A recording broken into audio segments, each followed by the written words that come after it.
Welcome back, guys. This is the This and Much More podcast, episode 11, and I'm Evelyn, and this is my handsome co-host. I was gonna say Rollie Vogues, and our special guest, Rose, aka my best friend. That's the girl I said I would like. I said I would date her over a stranger, right? Yeah. She was like, "What the fuck?" No, I actually seen that episode. Yeah, but yeah. So we invited Rose, and she does a bunch of stuff, right, babe? Mm-hmm. One being A mom for sure, and then being a realtor, and a wife, and a best friend, and all that good stuff, and social media. Oh yeah, the little reels. Yeah, doing her reels. Yep, for sure. So we just wanted to start off by asking about the realty, not realty, No. realtor, Real estate. real Yeah. estate. But you're a realtor. Yes. Yeah. So basically, the difference between a realtor and like a real estate agent is just having that like through NAR, which is the National Association of Realtors. So that's the difference. A lot of people interchange them, but anyways, doesn't So matter. what- Realtor or real No, estate? Yeah, I thought it was the same thing. I thought it was the same thing. So what are you? Realtor. Oh, you're a realtor. Okay, dope. So you just have to take a test or what to do the real estate? It's just like, yeah, it's just like a certification, if that makes sense. Oh, okay. I think that most agents have to do it in the state of Texas. It's mostly like to differentiate other states. They don't need to be realtors to still practice real estate or still do real estate, if that makes sense. Oh, so realtor means more like a little bit more top notch. Oh, I see. Yep. You get it?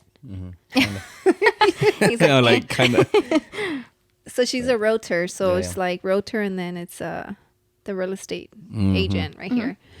But what are you drinking? Tell the people, because I want to talk about my drink real so quick this too. is Tito's and orange juice. And I'm stuff. drinking Alani Seltz for my first time. It's pretty good actually. I was about to ask you how it was. It's the frozen lemonade, and I like it. I didn't think I was, but it's pretty good. And what are you drinking? I'm drinking Mickey's Michelob's, Oh, like always. I also wanted to ask, like, did you always want to do real estate? So I've been in real estate now for 3.5 years. It's going to be 4 years next June, which is crazy that I've been licensed. But no, I didn't always want to do real estate. Honestly, I got into real estate because when I was working for a law firm, I just knew that I wanted something different and I wanted a change. And so basically I was working as a litigation paralegal, and I thought, you know what, there's got to be more than this like 8 to 5 shit. You know what I mean? Yeah. Type. That's what my thought process was. And so anyways, I just thought, I'm not going to get any higher up here, no matter how much I work. Like I'm always going to be capped out at a certain income. So what my plan was to go to law school so I could be an attorney. And so, but you know, I'm always like a planner, and I like to have a backup plan, especially at that time I was a single mom. So I needed to have an income, right, to back me up. So I was like, I need something that will allow me to work while I do law school. And so I basically said, let me go into real estate. Yeah, so yeah. that was my initial plan. Like, I'm going to go into real estate while I do law school and become an attorney. And obviously that plan has not changed. I mean, has now changed. I don't plan on going to law school now. And it's not because I don't want to or because it's not possible, because I definitely think that it is. But now I have a different mentality. And it's like, especially working with attorneys, I know, one, how much attorneys make. I know how they're treated. I know how much work is required and how much time is required from you, especially when you're like an associate attorney, which means like you're a baby attorney. And so I'm like, I don't want to go through that. Yeah. yeah. So anyways, long story short, you know, that's how I got into real estate. And you ended up liking it, right? The real estate. Absolutely. Yeah. I love it for various reasons, but yeah. You can mention some of Yeah. them. What are the reasons? So I love it because, one, and most people don't really know this, but you're basically like self-employed. You're a like contractor, right? So you get paid on like if you were self-employed, although you work under a brokerage, right, and under a broker, but you're still self-employed. And so really your income is not capped. It's all based on what you're able to bring to the table. So how many clients and you know, how many properties you sell and all that good stuff. And so you're not capped. So it's truly like how much you work, you know, like whenever people tell you like, oh, if you work hard, like you're going to get that. But that's not the truth in an 8 to 5 job, literally. No, Like, yeah, that's not true. you know, you might get an advancement or you might whatever, like become a supervisor. But yeah, I think that's more true, and it applies more to when you're making money commission based. yeah, absolutely. That's whenever you work. How hard you're working is how much you're gonna Is get paid. equals to how much you make. Absolutely. Yeah. So So obviously that's one of the pros, obviously. no, yeah. Like, how much you make, is it usually like more than what people think? Because when I think about real estate, I think like, okay, they Ton of have to money. be making like a shitload of money. So it's No. like, So I don't know. Don't quote me on this, but it's not like, I don't know what the specific thing is, but I think it's like 3 out of 5 agents who get licensed end up leaving real estate within the first 5 years. So it's like a 70% failure rate for real really? estate. So a lot of people think, yeah, you're going to get into it, you're going to make money, like cool, right? But that's not true. Like a lot of people get into it and then, you know, within the first 5 years, you realize you can't make it. You didn't make as much money as you thought you would. You just don't like it because, right, you do have to work and hustle and all that stuff. So some people, it's not a good fit for them. And so they leave the industry. Yeah. So although it might seem like there's a ton of real estate agents and all that good stuff, Yeah, I don't see it that way. I see it because I'm a real estate agent and I know that there's a ton of, you know, real estate agents out there, but that's not in my mind. Like whenever I actually am thinking about business and like what I think for myself, to be quite honest with you. Yeah, honestly, remember I told you I wanted to look into the real estate, yeah. but Yeah. then Oh, because I thought you were talking to me. oh I'm like, yeah. no, but I agree. Like, I did want to do it, you know, but I feel like working at the funeral home and making money based off commission there, I feel like I it kind of remember. like burned me out. Yeah. You know what I mean? Because Yeah. I was there all the time and all my work, obviously the money was worth it, like Yeah. 100%. But I feel como que like it did burn me out, like to push just as hard, you know? Or I mean, obviously I still want to make money or whatever. Yeah. Yeah. But yeah, you do have to be like a go-getter. And you probably have to be very disciplined, Yep. right? To do that. Yeah. I mean, it's super easy to like fall off track. Is it Yeah. easy for you because you're self-employed and you get to set your schedule and all that stuff? Is it easy to just like mess around and be like, I'm going to do whatever, right? Like, or I got this. No, like, So no. what's your schedule looking like? So honestly, at the beginning, I was juggling kind of staying at home because I have 2 boys background. I have an 8-year-old and I have a 2-year-old. So actually, it was funny because when I ended up getting my real estate license, then I ended up getting pregnant with my second, like not long after that. And so it was kind of crazy how that worked out. And I was scared because I was like planning on that first year to like grind. I was like, I don't care what I have to do. Like, I'm going to make it. Like, you know what I mean? I'm not going to be the 3 out of 5. Yeah, exactly. I was like, I don't care what I have to do. I'm going to be, you know, the person that does make it. And so I just needed it to work for me. But yeah, it was a huge blow, I think, whenever I did get pregnant because it just felt like, like, you know what I mean? I then have to, because at the time, obviously, like when Dominic, he was in school, it's like, all right, you get to then do whatever you got to do. So it's different when you have a little one, right? When you have someone who's not in Or as independent. correct. And it's also something where like there's a lot of like guilt associated with you saying like you technically can, you know, stay at home, but it's not, you know what I mean? Like it doesn't create the consistent results that you need it to. So Yeah. there's like a certain amount of guilt where you're like, oh, like you can stay at home, but it's not feasible. So like I had to come to terms with that for sure. And so now, you know, Liam is in a program 5 days a week. I had to like start it off slow. I did 2 days a week and then I did 3 days a week. And then once I knew that he was like well adjusted, we switched to 5 days a week. But honestly, most people don't know that. But a lot of the time, especially when I started out, yeah, Liam was still with me at home. And like I would just figure it out. I would have my mom help me a lot, and like my husband Christian, like whenever he wasn't working and stuff like that, like we would just switch, and like that's how I made it work, to be quite honest with you. Yeah. Dang. So have you ever had to take them with you? Yeah. I mean, like example, even like today, Dominic, my son, so I picked him up from school because I always try to be the one who gets him from school, because I think if I have this flexibility, then I should be able to do that. And that's one of like the most amazing things. Right. But anyways, so I picked him up from school and I had a client closing today. Yay. But Congratulations. Thank you. So she was closing on her home, and then I had told her like, I'm going to meet you at the house after the closing, after it's all said and done, because I want to, you know, take you a picture and I want to give you a closing gift. So anyways, I told her to like text me whenever she was heading there. So she texts me like 3:30, which is like right after picking up Dominic. And so I was like, you know, roger that, like I'm on the way. And instead of, I could have dropped off Dom, like I could have left him at home like with my husband, but I was like, you know what, like no, why? I mean, if it's something where I'm just dropping off a closing gift and I'm taking it, like it literally will take 5-10 minutes. Right. So yeah, I took him with me.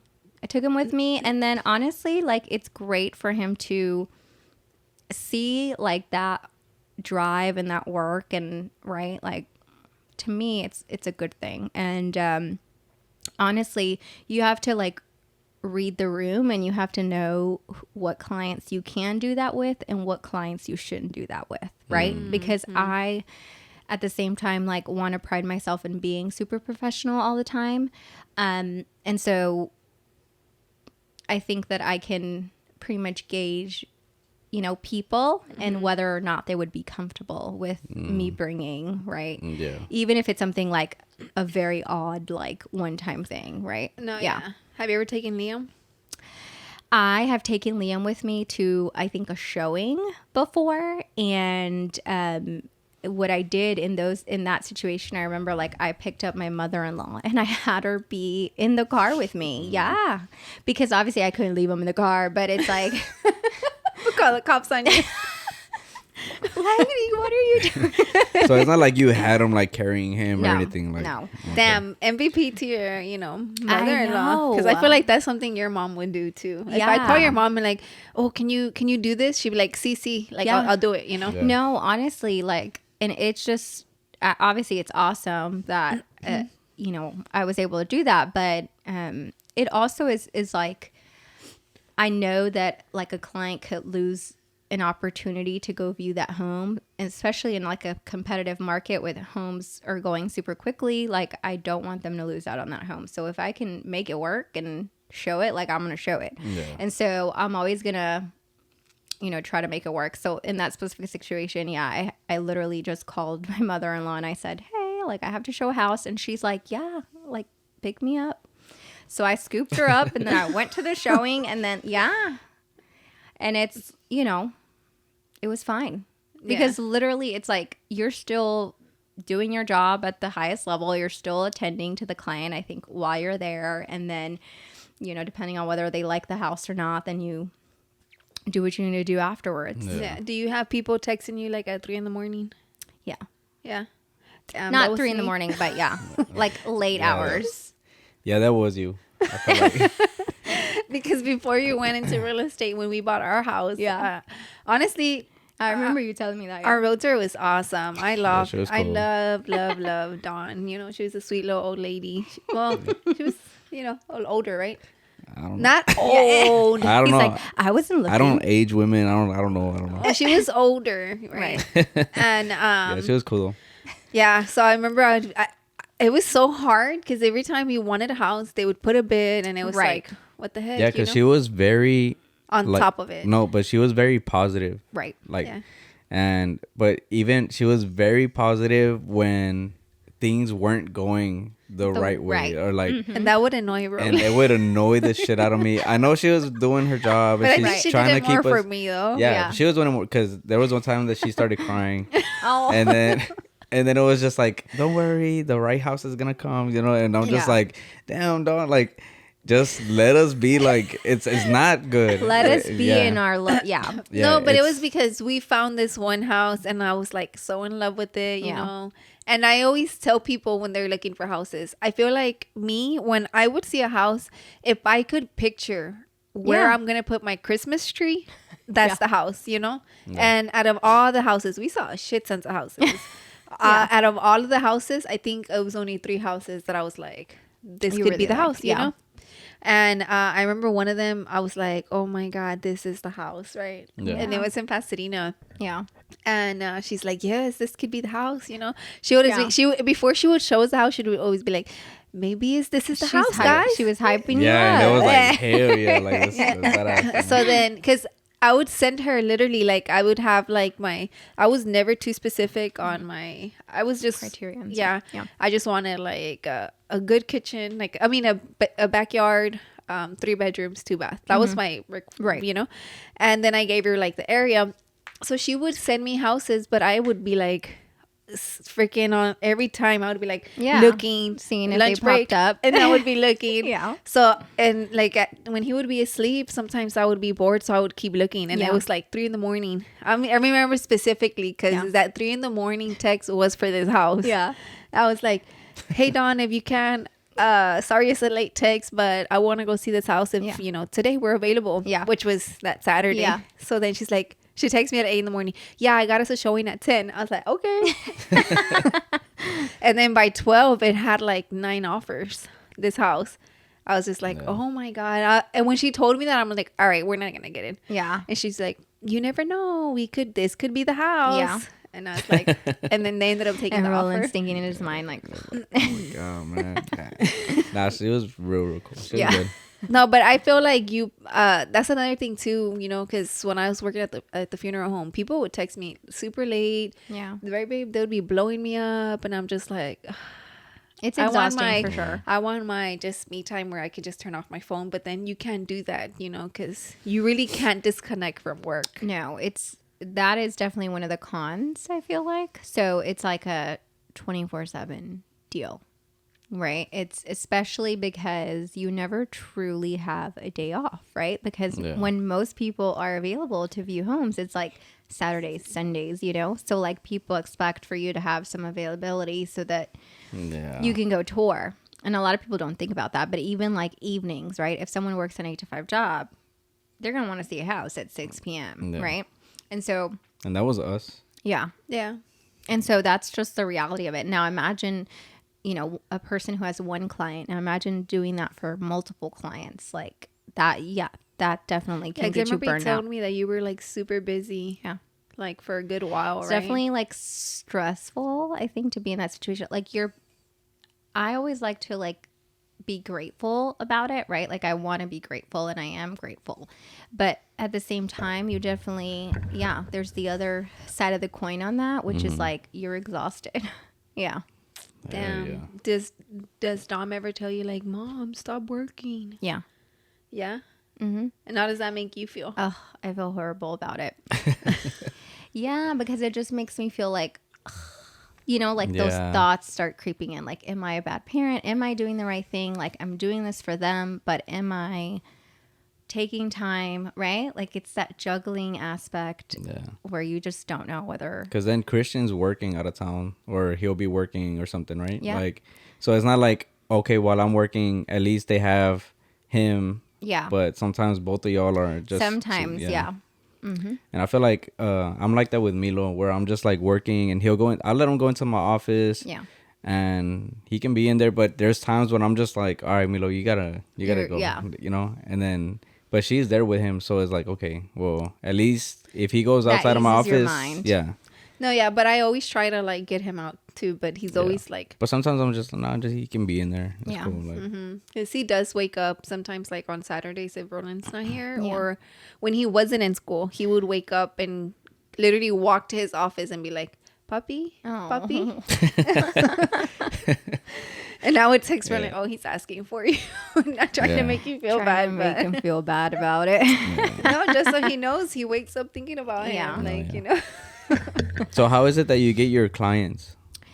Okay, so that's a good question. I honestly, so I like to track all my stuff, like all my business. So every time I have like an intake or a buyer's consult, I'll ask someone like, how did you hear about me? A lot of the times I already know because like they tell me in the initial contact if they reach out to me like, hey, I was referred to you by whatever, or I heard, of you or something. So I kind of figure that out. But if I don't hear that from them, I always ask the question because you don't know what you need to put your focus and money on as far as marketing unless you know where you're getting the majority of your business, and like vice versa, like where you're kind of not getting enough business. So you're like, do I need to be doing more of that? So anyways, that's the way that I gauge myself for, as far as like where my clients come from. So honestly, a lot of it is social media. And then just now that I'm getting close to my 4th year, am I getting referral business, which is referrals are clients that I've worked with in the past who then refer me to other people, right? Either people that their family members, a friend. And so, yeah. I've referred some people to you, Yeah. Priscilla. Oh yeah. No, you've referred a couple people for sure. Yeah, because I'm always like, oh yeah, because before you became like a real estate Yeah. agent, a realtor. I'm correcting myself. I used to refer to ours To Dawn, yeah. to Dawn. So Erica bought with With Dawn. and Lego, right? And Lego bought with brother. Dawn too. And right. but then when you started doing it, I was like, all right, and then I started referring some Doing people. her thing. Yeah, Oh. see, she's over there doing her, Like, I see posts you. and stuff. Yeah, just her. What you need to know to buy a house. Yeah. Which those are pretty good. Like, yeah, they are. Roland's always telling me, damn, Rose's. Yeah, she's she's doing like good. she's doing the whole like social media shit. It's pretty Yeah. cool to see, Thank you. Yeah. But yeah. But I did want to ask like how you were getting your clients, because I did think it was through social media, but Yeah. at the same time I was like, or maybe it is like referrals and stuff like that.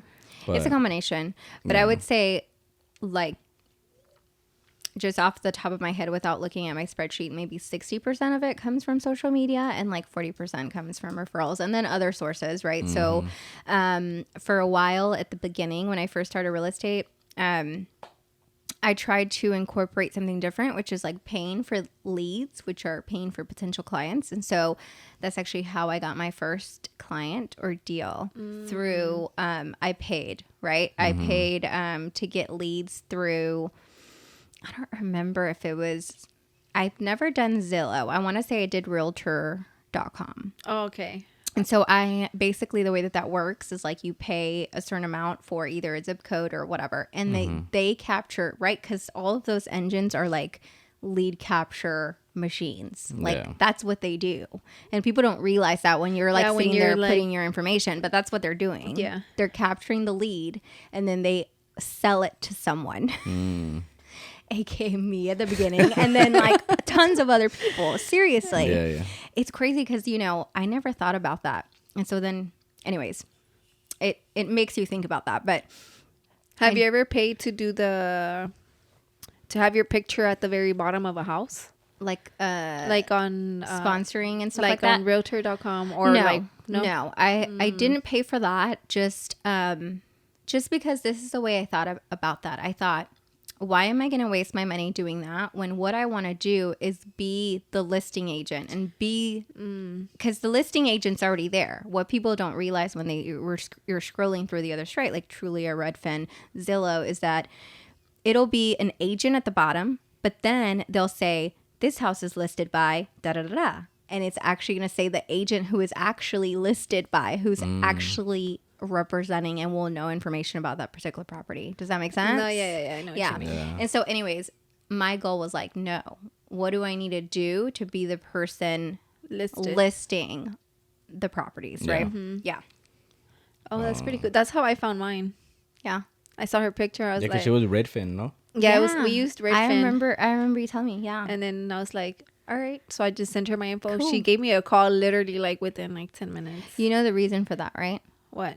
Because it's like when people are mindlessly scrolling, it's like your attention span is like very short, right? So like you could have been doing that, but then like, oh, I'm going to start washing dishes.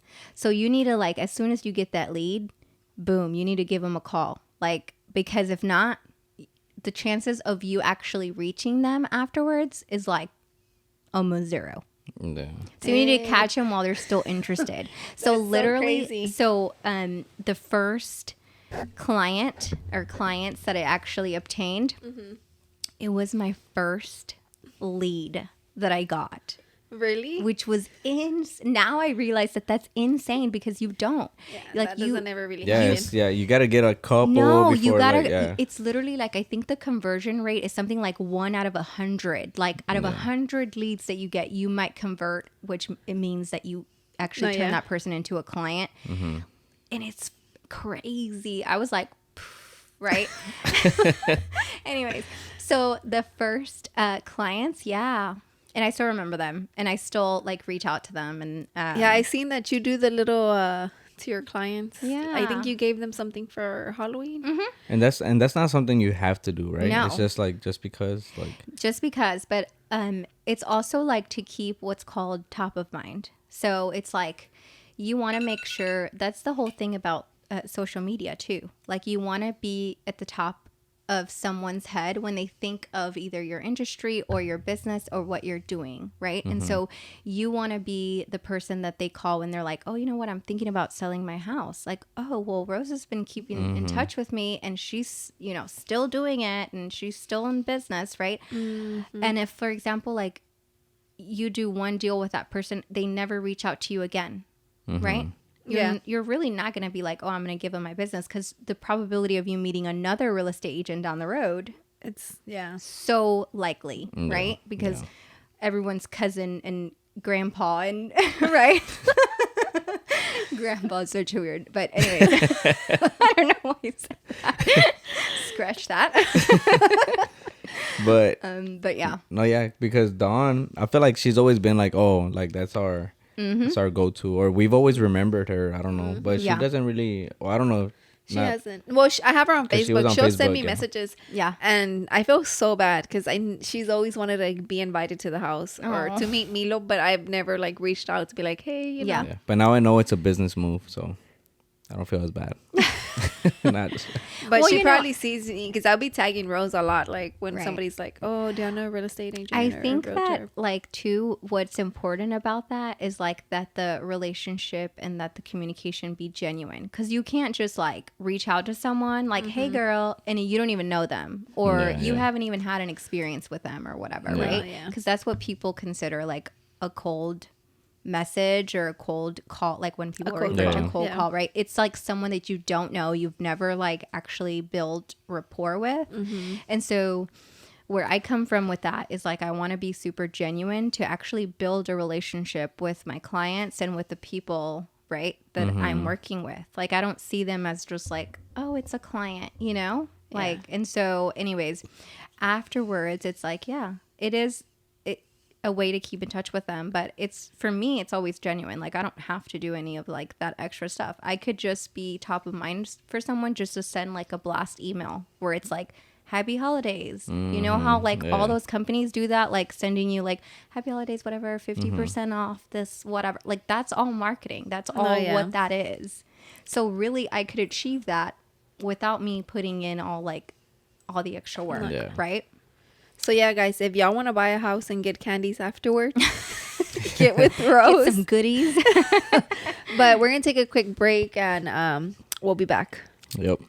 What's up, guys? We're back with some more, little details. Yeah, what's good? First, I showed y'all my drink earlier. I rated that one. Honestly, it was a 10 out of 10. The what was it again? Frozen lemonade. Mm-hmm. Yep. 9, 10, 9 dash 10. I'll just say a 9 out of 10. 9 out of 10. This one, the Hawaiian shaved ice. I'm gonna give it a. Let me see. Good taste again. Yeah. Oh, I don't know. I think it's like a 6. Give out it of a 10. 9 out of 10 because they might be watching. I'm sorry. I really look up to Katie and Hayden, but the You Hawaiian gotta be shaved honest ice. for the viewers Yeah. and stuff. I think it's more of a 6 out of 10 for me. I think it's like the aftertaste because the before taste is all right. Like, Mine's is a 10 out of 10. man, when we were in Vegas for a bachelorette, that's pretty much what I was drinking. That's how come I didn't wake up hungover. Drinking well, I drank OJ and vodka. But So we were talking about because you had mentioned the something. What was it? the marketing. Yeah, but it was about you said 1 out of like I forgot the number 1,000. Like 100. about the leads. 100. 1 out of 100. Yeah. Whenever. Okay, so I was gonna ask like, because gaining a client doesn't necessarily mean that you're gonna close with them, right? Correct. So what's your like out of- Ratio? Yeah, ratio for. Once I actually get a client, I like 98% will close them.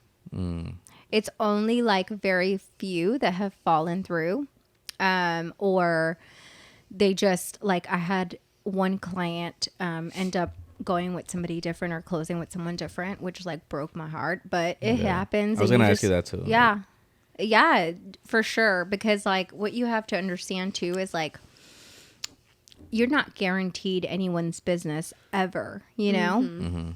And I always tell clients like, yeah, like I can, you know, represent you, but I'm not going to hold you like hostage, right? Like if you ever feel like I always tell my clients, like if you ever feel like you're not getting maybe the service that you wanted, or you just don't feel like we are a good match, like that happens, like I'm totally okay with that. I'm not going to like be like, oh, well, sorry, you signed a, you know, buyer's, you know, what You I buyer's mean? agreement. You close Yeah. with me only. Yeah. So because technically that's what that's for, to protect you. But I always tell the clients like, I want you to work with me because you like how I work and you genuinely, you know, like me and the work that I'm doing for you. Have you gotten like a lot of friends For sure. business? Really?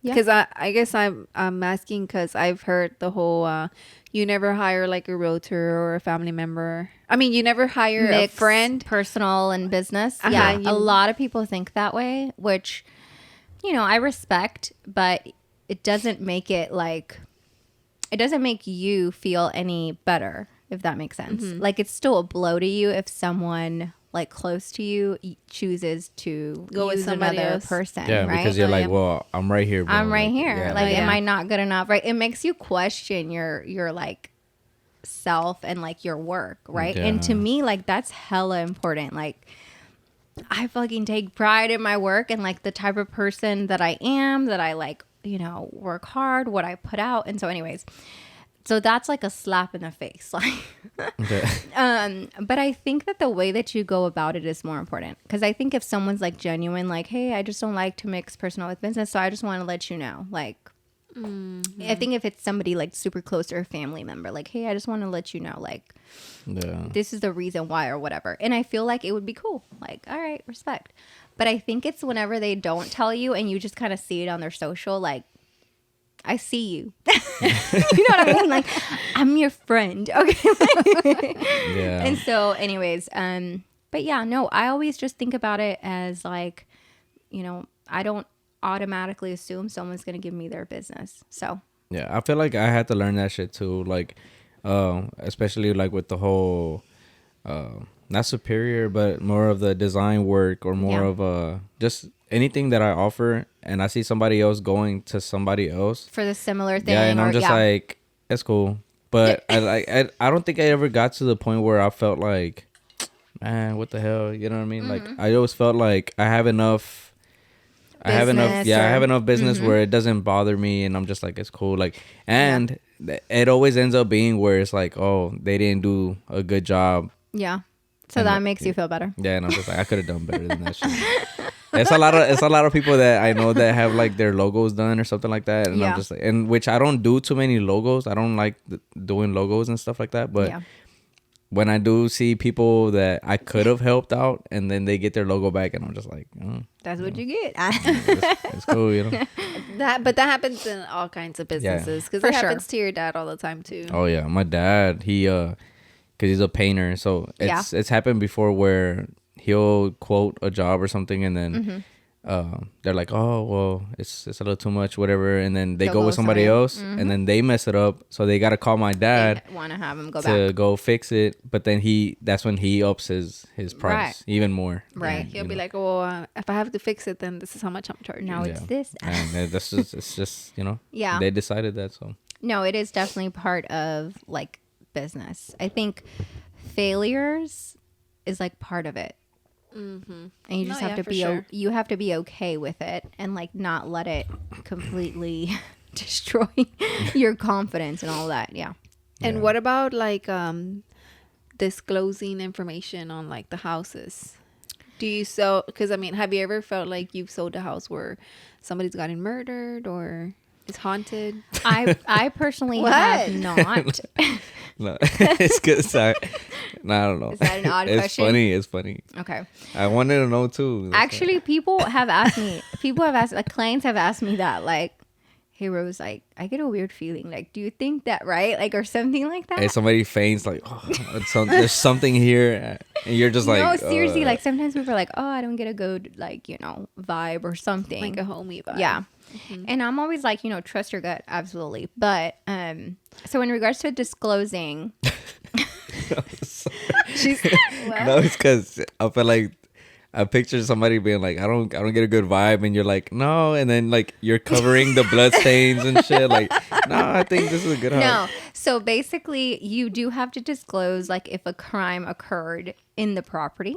So we have a document that's called the seller's disclosure that, like, you legally have to provide that in the state of Texas. So it has like numerous things about flooding, right? Like if the property has flooded before, like that's part of it. The age of the roof is part of it. If the property has had any inspections done and reports done this is all within the last 4 to 5 years. That's how far back you have to disclose. Oh, that was what I was going to ask you. Like, correct. How far back? Correct, 4 to 5 years. But so when it comes to crimes, like I said, so murder would be part of that. If someone was murdered in the house, like I know that's not funny, but no, I think it's not funny. It's not okay. It's not funny. So why are y'all laughing? I was just like I'm laughing because of his face. No, anyways, but it's not funny. So I did have a colleague, and I think you guys probably have heard of. I think it was like in Cyprus or something where there was a murder suicide that happened.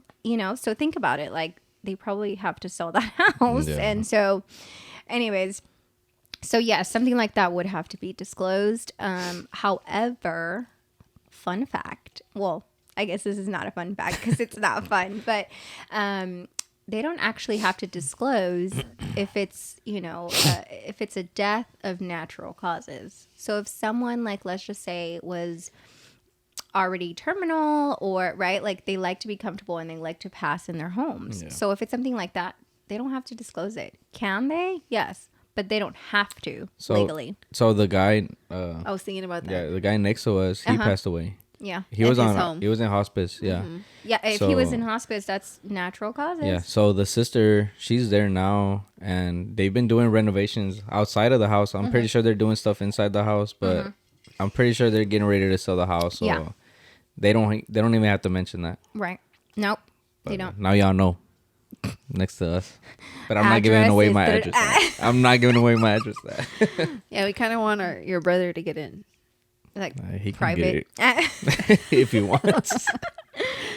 But yeah. So yeah, that's kind of what it is. That's what that seller's disclosure is there. And so you as an agent, right? Like that's something that you are able to provide, right, to clients, and then have knowledge about, tell them what's like normal, what's not normal. You can always ask the sellers whoever is representing the seller, meaning the seller's agent or the listing agent, you can always ask. Like I always tell clients, like it doesn't hurt asking if you ever have like a curiosity, like what did they do in this backyard? Why is it right? Yeah. I mean, we can ask. It doesn't mean that have we have to get a response, but No, we yeah. can ask. Have you ever had like to disclose something crazy or not? Mm-mm. Not yet. No. Not So really. so clients have somebody representing them too? Yeah, so like The for people selling the houses. the people selling this. So for Oh, example, okay, if okay, okay. you like, if I'm a buyer's agent, right, I'm representing the buyer, and then that home that they're selling likely is being sold by another agent, right, which is representing the seller's interest. So how does yeah, Oh. and so how, that's when they do the whole bid thing, and then they go back and forward, and Oh, okay. yeah. So Okay, I get it. when we did our bids, I mean our offer here for the house or whatever, Dawn wasn't talking to the homeowners. She was talking to the other That's what I thought. The agent. the other agent. I thought Yep. she was. Yeah, I didn't think she was like going with other representatives, stuff like that. Really? Yeah, I thought that she was just like, I don't know what the hell was going on. I was just like, oh, they Roland's want. over here thinking that they don't like Dawn, and that's why we're not. I was getting just that. like, I was just like, oh, they don't want to go with that price. Let's go up a little bit. Yeah. You know? Yeah. No, so that's hard. Yeah. So you're communicating, 9 times out of 10 with their agent. Have you ever been the seller and the buyer? So that's also something that's like legally. So in the state of Texas, it differs on state. Sometimes you can't Do represent both parties, but actually in the state of Texas, you can represent both parties, but both parties have to know that you like, for example, if I bring the buyer, they have to know that I represent the seller as well. And then I can't divulge whatever the seller's thinking. So like I can't tell the buyer whatever the seller's position is, even though I know. Like Yeah. I might know how much they're willing to take or what they, right? But I can't disclose it. Yeah. Does that make sense? Yeah. And then vice versa. Like It's like a privacy thing. correct. So like you have what's called fiduciary duties to your client. So that's like loyalty to your client, not to disclose. Now, that's where it gets like a gray area though. So I wouldn't like to do it, but yes, I have done it. Oh, really? And how did that go? Did you? We didn't, the buyer actually didn't end up buying the house after all. And so I had to go and find another buyer, which we had multiple offers, so it wasn't a big deal. But it definitely put me in a bad position because it's like, here I am, like, oh, this is my client. I literally advocated for them. Yeah. And then it's like, oh, they're backing out of the deal. But I But would you got think him somebody else. I would think it's Yeah, I got him somebody else. Oh, I'm sorry. I would think you're like in a good position because I feel like you would No. make money regardless. You know, she's saying with she not in a the good relationship position, wise. and like her being the Me- seller's agent. Honestly, the way I think about it is like, how can you represent both of their interests equally? Like, that's hard to do, right? Okay. I Yeah. get it. Because you know stuff in your head, like you already know stuff about both of them, but you can't disclose it. Yeah. So what can you disclose? You could just be neutral, which sucks, right? Yeah. To be like just a neutral party. Okay, Yeah. I get it. But yes, do you get both ends of the deal and both commissions? Yes. Oh, so what about the commissions? How does that work? So basically every single transaction is so this work is commission based. So you don't actually get paid until you can actually close that person, whether it be a seller, whether it be a buyer, whether it be a tenant or, landlord, whatever the case is, because there's all these different types of clients and transactions, but you don't get paid until you close it. Yeah. So it's different percentages. So no. So typically average percentage is 3%. And so that's 3% to both sides. So like the seller's agent is 3% and then buyer's agent typically is 3%. However, sometimes that can be less. And so that's disclosed for us in the notes for I the properties see. and stuff. So some of them are like, I've seen as low as like 1%. And like during this crazy, competitive market, whenever there was a ton of builders like selling out, they didn't have anything to sell. The builders started being like, I want to use a word that's not nice. So I'm Say trying to it. think of another word. Say it. They don't know who you're talking about. They were just being assholes, right? Like, and it's like not just one builder. This was like multiple builders. They ended up reducing their buyer agent commissions. So instead of doing 3, because they just felt like, oh, well, we don't need them to bring like their agent. You know what I mean? Because we're just selling them like hotcakes. Like they didn't, you know? So it's like they were literally offering 1%. So you have a dilemma at that point, because then it's like, to me, I feel like my duty is to get someone into a home, like regardless of how much I'm getting paid out of that, right? So, but some people can be the other way. Some people can be like, oh, you know what?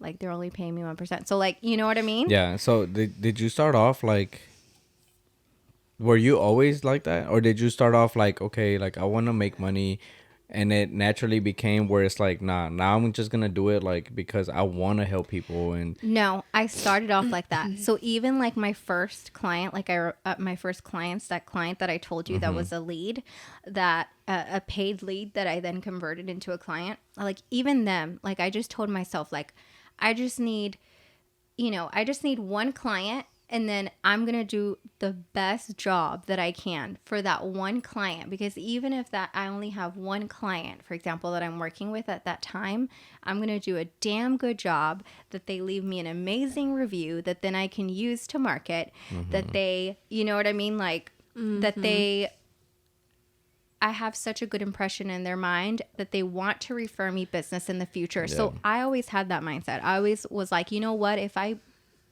go at it with a genuine mindset that I want to help people, it's just going to come back to me like good karma. Right? Yeah. Yep.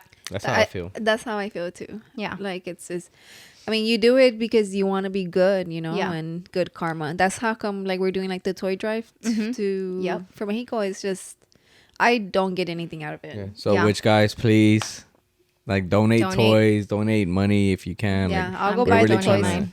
Yeah. We're really trying to do this, and I feel like I don't know if we've progressed or not, but we want toys and stuff, so we could do it this year. We did it last year. Yeah. So yeah, we'll be sending a box. That was awesome. And Thanksgiving, like Friday after Thanksgiving, we're sending a box to Mexico. But yeah, I mean, it's just, we literally get nothing out of that, you know. Yeah. But it's good karma, you know. It's just for sure. You just, honestly, I don't even know. Do it out of the goodness of your heart. No, yeah. No, because it's a lot of work, man. I have to. Yeah, we're wrap, like over last year we wrapped a little bit under 200 toys, like all in one day. But don't get me wrong, it was not only me. It was like me and like 6 other people helping. But the trips to Mexico, it was like 8 trips to take all those toys, because you can only take a certain amount. Yeah. But cool. Yeah, donate, guys. Send me a DM if you're interested in donating toys or money. So I don't know if you want to be open about it, but like, what's like, I kind of want to know like what's like the cheapest house you've ever sold, and then like the most expensive. Yeah, I'm good with that. So I would say the cheapest I've done is actually a lot, which was $100,000. Which actually was a pretty good amount, but it was a lot. Okay. And then the most expensive has been like $360. Wow. Yeah. Which is to a lot of people, it doesn't seem like a lot, but like to me, coming from like the ghetto, like freaking, you know, like seriously, that's a ton. I know. Okay, yeah. Seriously. So like, this is the thing. So I was going to ask, like, do you choose where you sell, or it depends on the client? So you can choose where you sell. And so a lot of people can go, and I thought about that, going with just a specific area. Like I just want to be recognized as, you know, an agent that handles this specific area of Houston, right? Because Houston's huge. So I always like knew you can't claim to be the expert of all of the areas, because you're not, right? And so I try to be very open with the clients, and I try to tell them like, hey, these are the areas I primarily work in. Now, if you still want me to assist you with like some of these other areas, totally happy to do so. But I can also refer you out to an agent that maybe knows the area a little better, right? So for example, I'm always super honest, and honestly, most of the business that I get is like family, friends, and it just so ends up being awesome because a lot of people end up being from the same place that I am. So like I grew up in the southeast area, so a lot of people are like, oh yeah, I grew up over there too, right? And they'll be like, oh, I want to get out of that area. So it's like we can connect on, you know, a deeper level. And I know exactly what they're saying when they tell me that, and I don't feel like offended. I don't feel any type of way. Like I know, like we're right here, you know. I know what you mean. Yeah, start throwing up Southeast and shit like.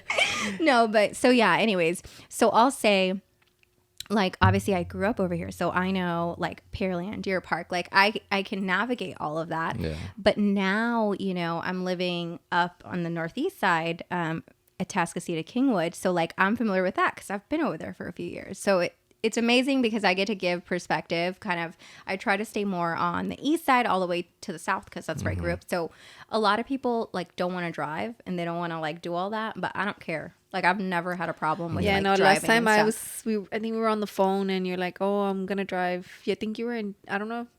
I was gonna say Destin, but that's Dayton? Dayton. I did sell a house in Dayton, yeah. Yeah. Which is crazy. You know where that's at, right? Yeah, I know what Dane. And that was like, remember, I think that was like Very 11 close o'clock over. at night or something. Yeah, because we were on the phone and I was just like, oh my God, like. Yeah. See, that's how come I know real estate ain't for me. Like, Yeah, I hate driving. We were just in Dayton, in the Dayton area this week. Yeah. We were? No, me and my dad. That and one was a cool one though, because like I knew why they were open to going so far out because they wanted an acre. So they wanted like an acre lot and then it had a property on it. I know, so. because I told her Yeah. that we're looking for an acre too, but Yeah. she's like, it's so hard. It is like, so those people like literally were like, oh, like we don't care. And it was, I think it was like, without divulging too much information,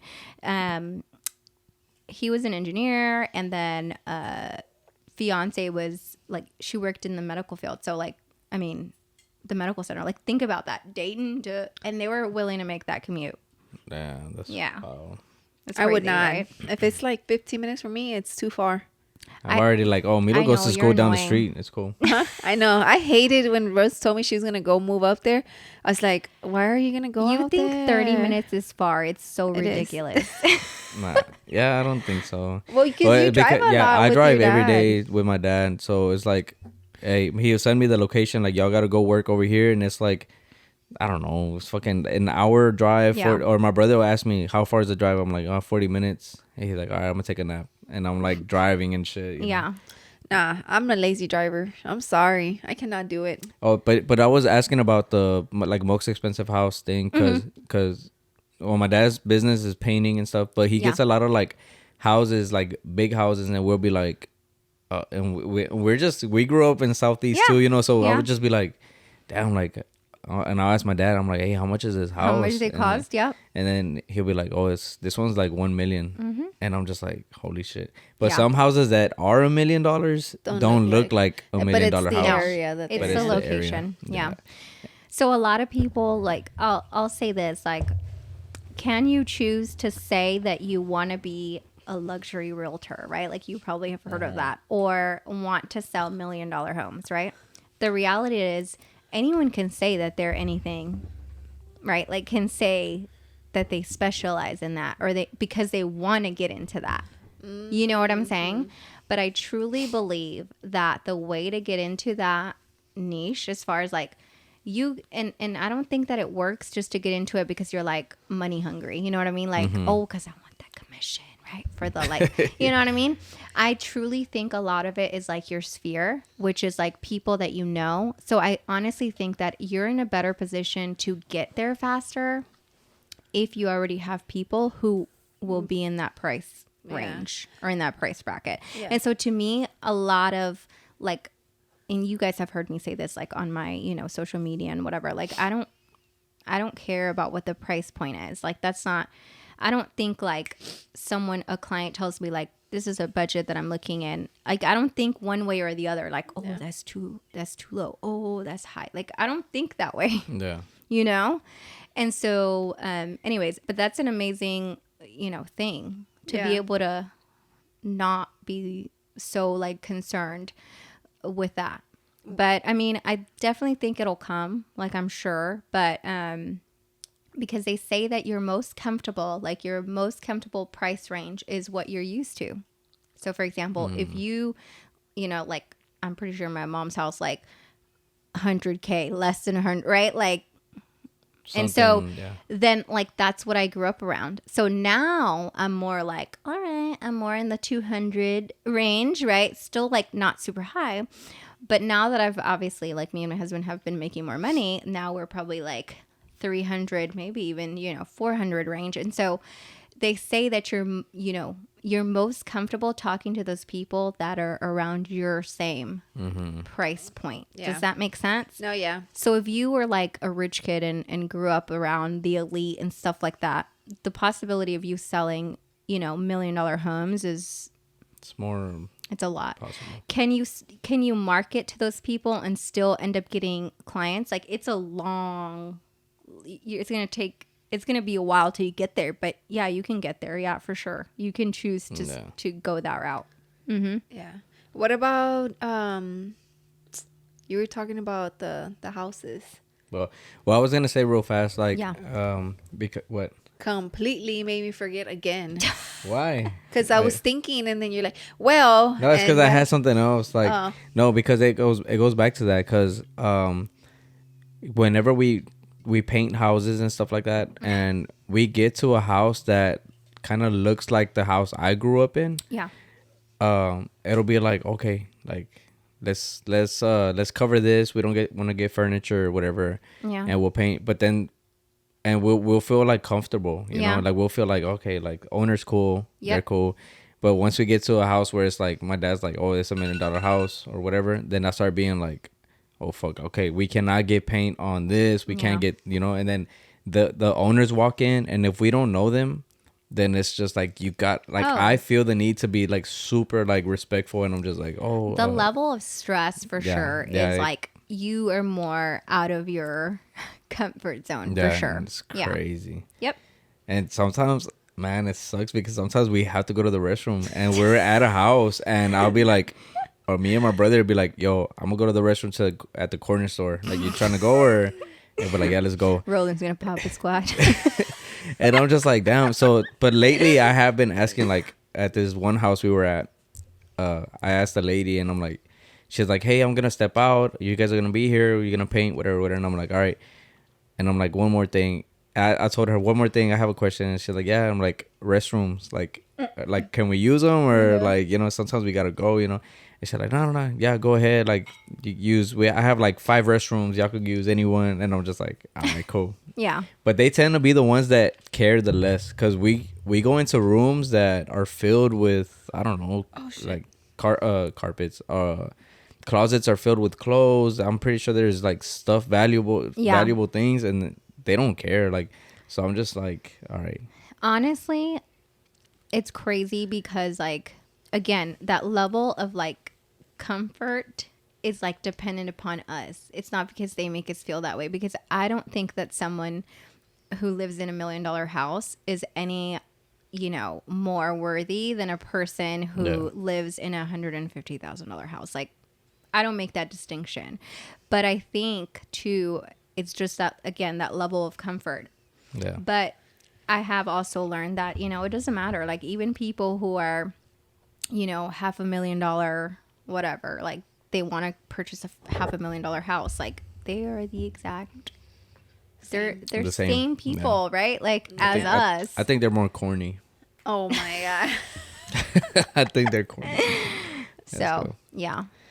All right. But with that being said, I always say that. Yeah, with that being said, we're going to go and take a break or whatever. Well, we're going to take a break. There's hopefully it's the last break, and then we'll have a good podcast. Oh, fuck. Okay. Okay, don't fuck up my fucking mic. What you do? I didn't even see what you did. I tried to clap, but it was too close, so I pushed it to my face. Well, I mean, we're back, guys. Sorry. All right, bet. I just hit myself with the mic. But I'm back with Son of a Peach. Oh, it's actually called that? Son of a Peach, and then it's Peach Please. like bitch please and son of a Oh, bitch. cause I watched the Inaka Power podcast, and Charlie's always talking about that. He says that son of a peach, but I thought he was just coming up with like a thing. Oh no, yeah, son of a peach. Oh shit! But I wanted to do some ASMR. Shout out Inaka Power. Shout out Katie Hearn and. I can't open it. Oh, that would have been cool, but you did it too. It's all right. I messed it up. Because I was talking, because it was like. No, because she was like halfway, And then it didn't go all the way. Yeah. Oh. Yeah. All right, let me rate it real quick. Oh, this one's pretty good. For real? Yep. Pretty good. I like it. I give this one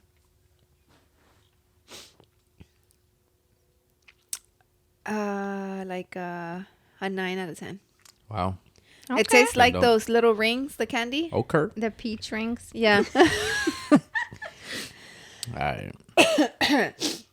But I was saying about me feeling like I'm like this all the time Yeah, now. she said, now I'm gonna be like this. I like eyes wide open because I was at a talk show.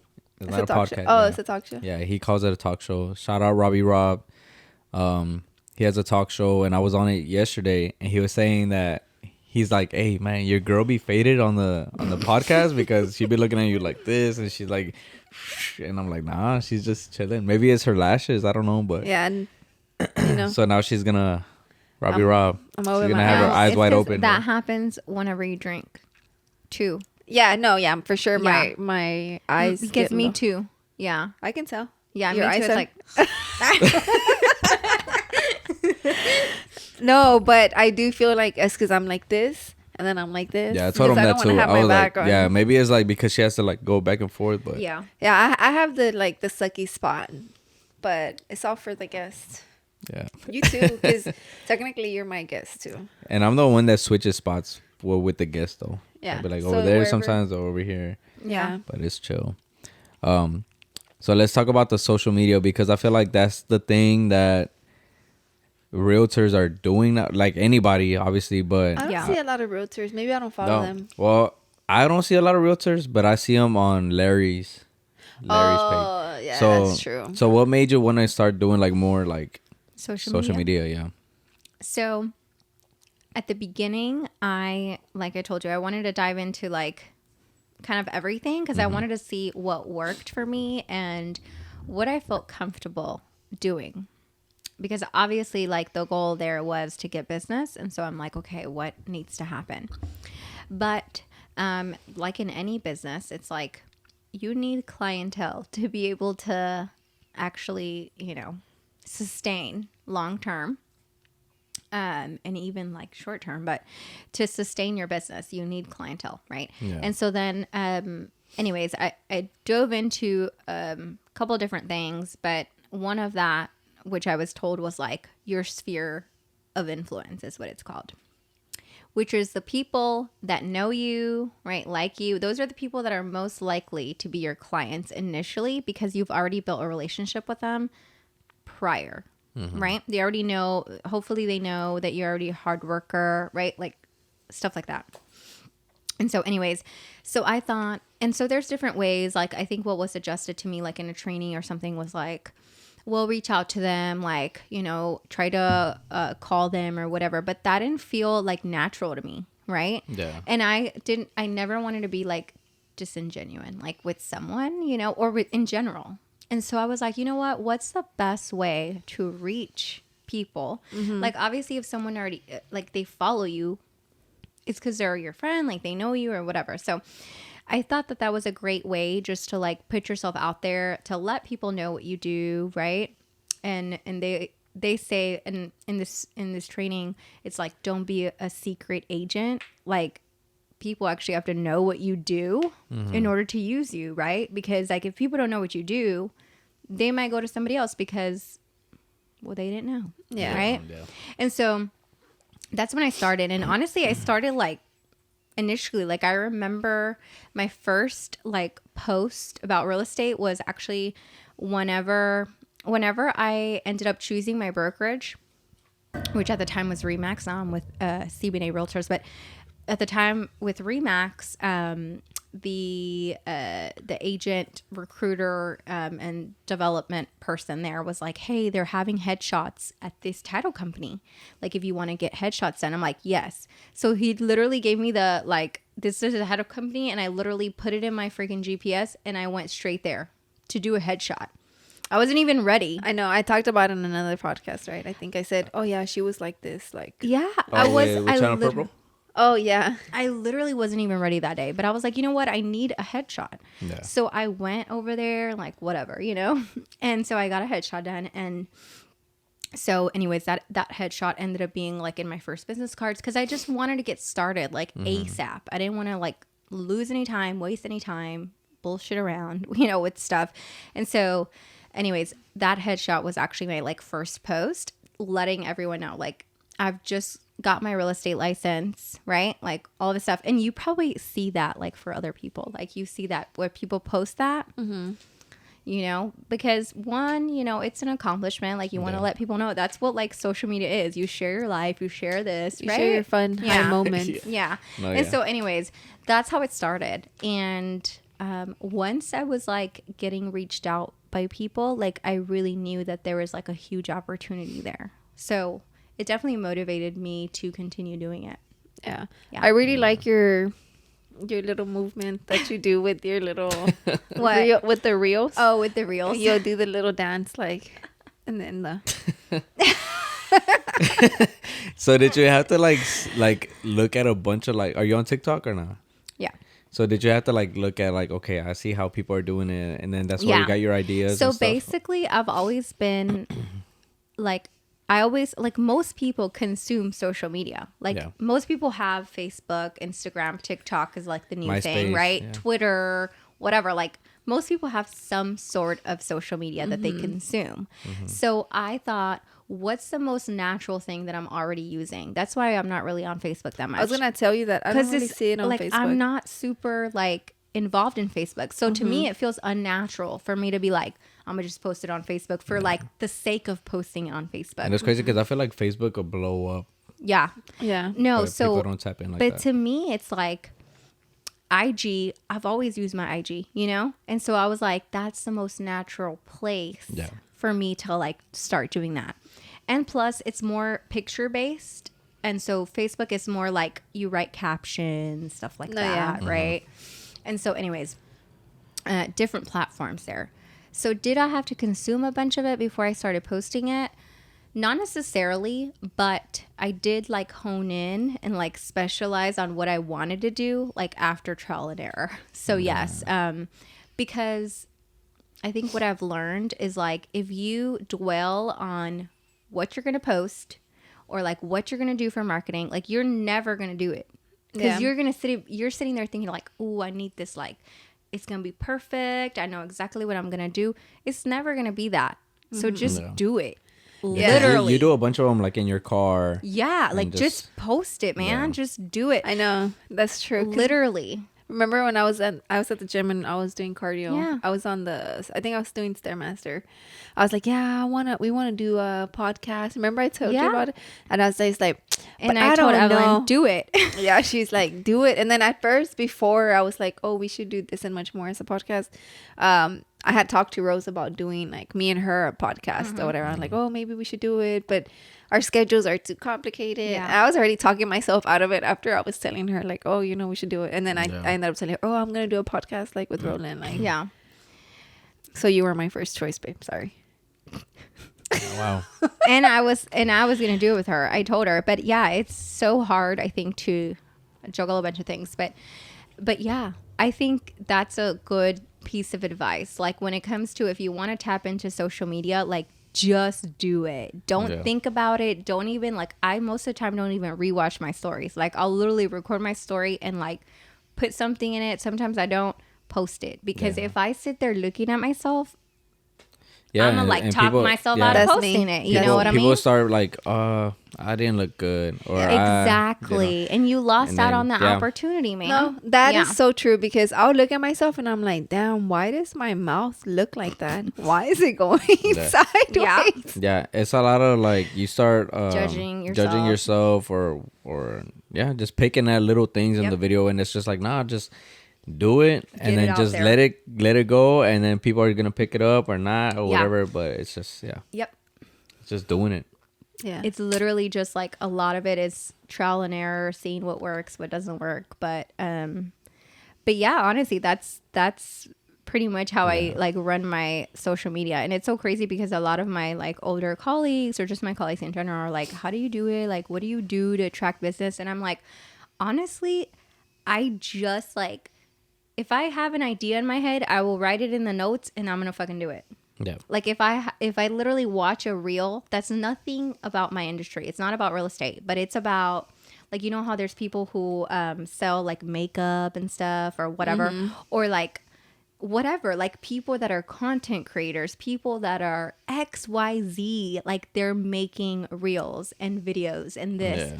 And I'm like, shit, I can do that too. You know what I mean? Yeah. And so literally it's just like, if I watch something, I'm like, I literally get the idea in my head, like I can do that with this. You can You hear know? me breathing or what? Yeah. Y'all can hear me breathing? No, I can hear can't you breathing, bro. But No, just kidding. no, but yeah, I would think I would hear myself, but I'm not. I hear you. But Maybe because you're right there beside her. But no, anyway, so truly, I think if other people can do it, like you can do it as well. Like, Yes. why That is not true. me? That's true. Shit. I feel, yeah, because I feel like with like this and much more, we came up with the idea while we were drunk or whatever.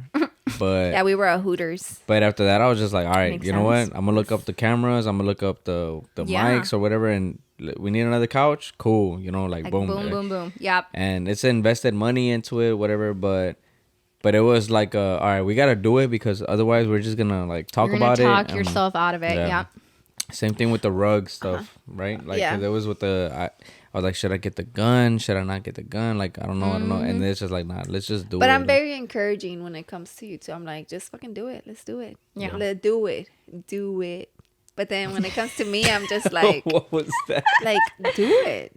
I thought you were singing a song. I was like, what? Do it. Do it. They're like, do it. Just do it. No, but me, when it comes to me, I'm very like, fuck. Yeah. Am I gonna do it? You do. You do like I question myself question a yourself a lot. lot. So, Yeah. so would you consider that like a tip for a beginner, like a beginner realtor, baby For sure. realtor, like Just to get into fucking social do media? it. just anything, not even about social media, like anything. Like if you're going to commit yourself to buying leads and trying to convert them, well, you need to fucking call them when you get that lead. Within the first 5 minutes, call them. Just pick up the phone and call them. Yeah. Cuz I remember like being like, what am I going to say? But are they going to think that I'm like weird? Because and then it's like you get in your head like, oh, are they going to know that I'm new? Are they going to ask me how many deals I've had? Literally nothing. I hate being on phone calls. I can't. So I wouldn't be able to do I it. literally, I got that lead. I was having coffee with like someone who now I consider a mentor. I was having coffee with another agent in my office because I looked up to her and like I knew she was doing a lot of deals and I was like, man, I want to have coffee with you. Like, could you help? She's like, yeah, girl. So anyways, we went to Starbucks. Literally, I got that deal right at the end of our conversation. Boom. I went to my car, called the client. And I didn't even know what I was going to say, but I was like, you know what? I'm just going to call them because if not, you're never going to do it. Yeah. So I did. I was like, hi, this is, whatever, Rose Gonzalez at the time with Remax. I see that you were interested in blah, blah, blah. 123 Banana Street, Yeah. Can I give you additional information? Would you like to go see the property? Yada, yada. And they were like, yeah. They were like, yeah, I want to go see that house. And I'm like, great. When are you available? Like, oh, I can go today. Boom. Done. Right. And then I just told myself, you know what? I can do this. You know what I mean? Yeah. Yeah. That is so crazy because I feel like I was like that. I don't know why I stopped, because I used to be like that. I mean, I feel like it might have been because of me. I feel like I told you like just chill. I got this. And then like you kind of just took a step back and you're not as, and I feel like damn, now I feel like it's my fault that you're maybe like not as like. But that's not a bad thing though, because I feel like there's different seasons in our lives. Yeah, because I remember like the whole when you're like 1 out of 100, we had 1 out of 50.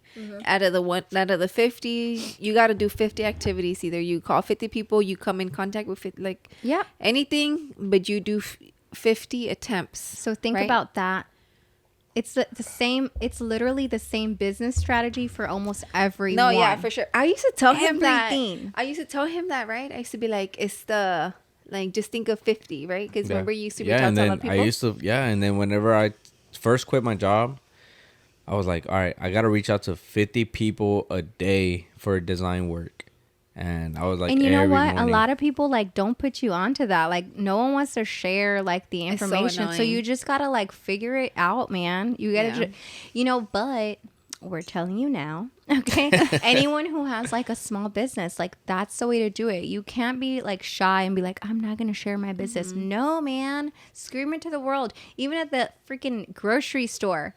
Like literally. Honestly, guys, I used to sell. That's how you get business. Yeah, I used to sell at the for the funeral home. I used to be at sellers, like just there because we would do fucking sales, and I wouldn't care. I'd be like, these two ladies are here chilling. I'm about to go get me some leads, Yeah. But that's what I'm saying. Like I don't feel I have that drive anymore. Which I think I wanted to, but I feel like right now I am in this, like you said, this season in my life where I'm very like. Just chill, laid back, But you're making your money though. With your, with you. No, but no. And then this eventually is gonna become something that because this podcast, guys, we don't get paid for it. Yeah, I mean we're close to 100 subscribers, so that's awesome. But we need 1,000. 98. We need 1,000. So. Yeah. So. But anyway, so share. Yeah, share, subscribe. Share the episode with someone who would like to hear it and would like any realtors. Because we have we have a bunch of different types of people on here. Everybody does something different. So if you know realtors that might want to listen into this podcast, I mean it's the podcast to do. Yeah. So do you have any like pet peeves whenever you're showing a house or just dealing with a client? Yes. I'm not shy about that. I thought you were gonna be like, no, I do. So like, but it's not with clients. What it is more like with other agents. Like I've had the worst experiences with other agents, like people who are just not professional, and just, anyways. What's the worst? To give you perspective, it's like. Especially when it's like competitive, you have multiple offers on a home, you have multiple people interested. A lot of the times what an agent does is like allow overlapping showings, which means when you're set to view that home, someone else could also be set for the same time. And so when you get there, like automatically gives you this sense of like urgency, like, oh, this other person's like viewing the house, right? But it's annoying. Like, that's a pet peeve of mine because I feel like it doesn't give you the opportunity to truly show your client. Yeah, but they maybe want to build the urgency of like, somebody is watching it, so you got to want to buy it. They do want to build the urgency, but this is why I recommend not to do overlapping showings. Like, even for my sellers, I say, no, let's not do overlapping showings because you can still create that sense of urgency with like 30-minute windows. Like, if that house is truly like people want to see it, guess what? They're going to be like, lining up like this showing, boom, boom, boom. You know what I mean? Mm-hmm. And a lot of people, sometimes they are doing multiple showings. So they'll show up kind of towards the tail end of the showing and you still get that same sense of urgency. Do you know what I mean? Yeah. No, that's crazy because I never even thought about that. No. Yeah. I don't think we were ever at a showing that. We were. We got to a house and some other people were leaving. It's annoying for a client, but it's annoying for me as well. Because, like, I hate just to be waiting there, especially when we're like, we have a fucking appointment, right? Yeah. We have a set time. But anyways, it's just one of those things you have to deal with, though. So what's been your worst experience overall, either client or other agent? So I don't talk bad about clients, so I'll I'll step out of that one. But as far as with other agents, again, I think that the biggest thing for me is like for people being unprofessional, which I've had multiple instances of people being unprofessional. Like I've literally had other agents that I'm working with or trying to close a, transaction with, and they'll just like tell me, all right, I'm going to screenshot this and send it to my client. Like, what?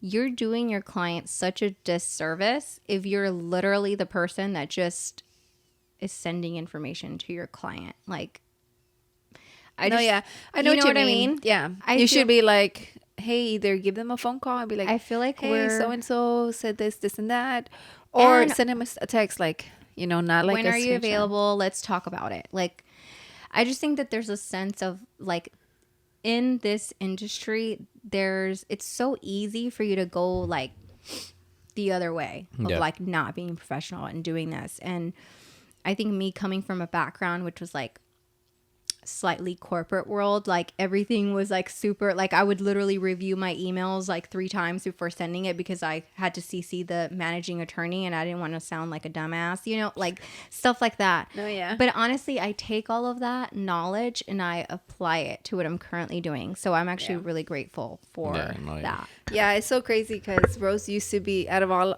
like the group of friends from like high school, she was like, I mean, because you had Dom, right? Yeah. At an early age. So I feel like she was always a very fucking responsible one. And I was a teen mom, y'all. yeah.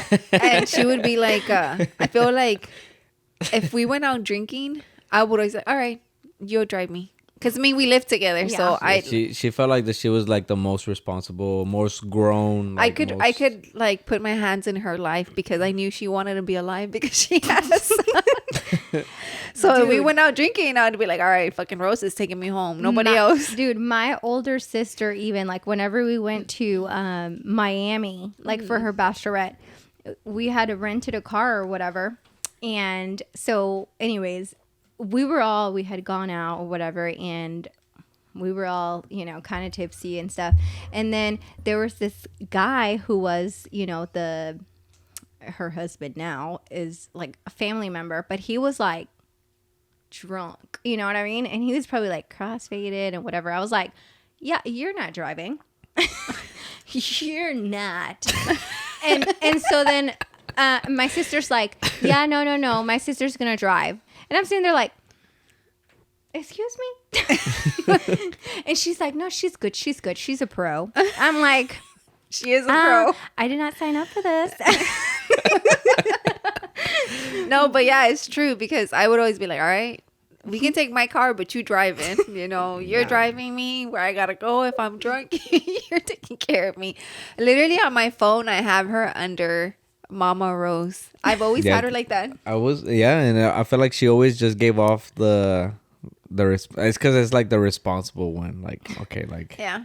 As long as she's around, we're good. Like or whatever. Yeah. Since I'm part of the amigas or whatever. That's true. No, yeah. And then I was gonna ask, like, do you have any hack? Because I know on your social media you do like a bunch of like little hacks and stuff. Yeah. But what are some like hacks that, or like top, or like little tips or whatever that you can give to a new buyer? Like, because when we were buying this house, we were told like, oh, if you take this like exam or test or whatever, you can get some first buyer money. Yeah, money, stuff like that. So a hack, I would say, for buyers, it really just depends on like your current situation and your financial position. But actually, I just posted today, the person that closed today went to the closing table with less than $2,000, which is amazing. And it was a new construction, and we're talking, mid to high 200s there. So it's not something that I was like, something very small. But so anyways, when it comes to that, it's just, I would say, look into like first time home buyer programs. And there's actually quite a few. A lot of people assume like first time home buyer is like a program. You know what I mean? Yeah, and it's not. No, it's literally like stuff. T-Shack. There's like Home Sweet Texas. Like there's different ones.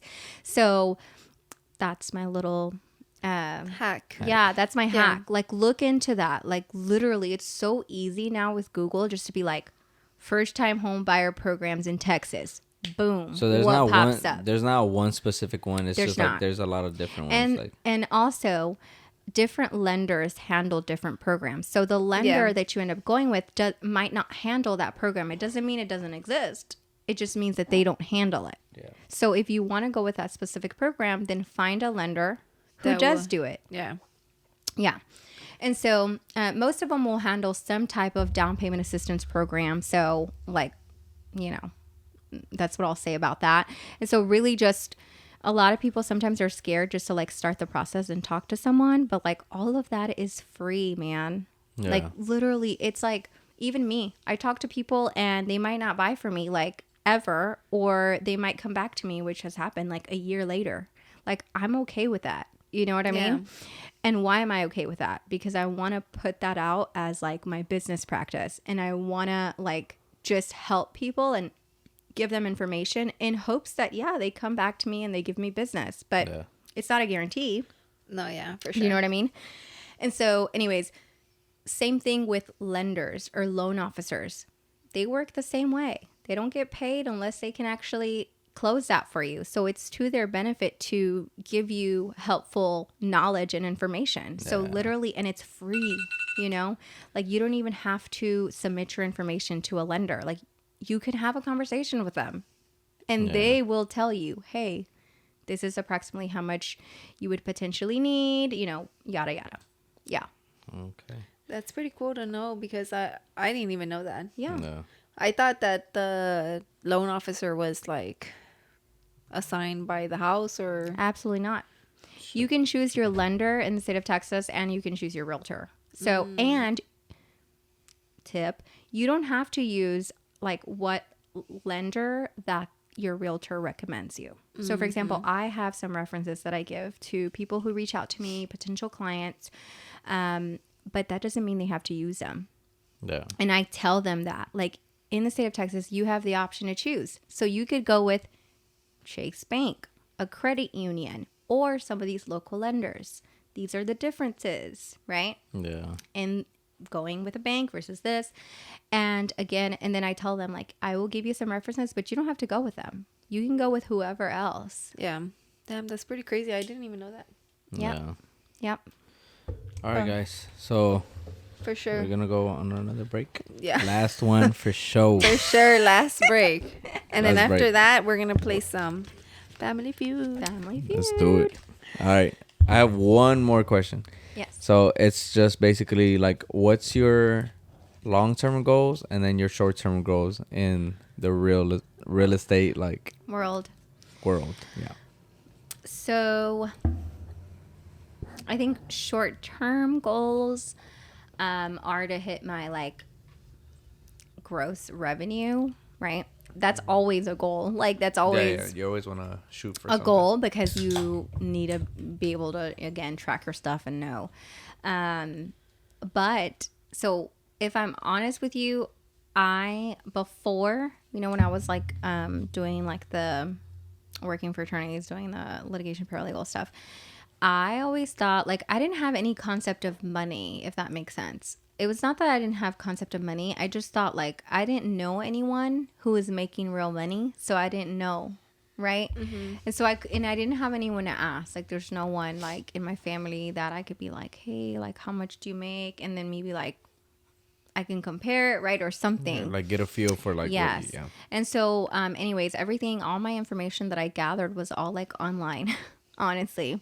And so, anyways, so at the time I was making, you know, 50 grand, and I knew that I could get a little, you know, higher. And that was still like, to me, that seemed like, all right, like I'm doing good, right? Yeah. That's what I thought.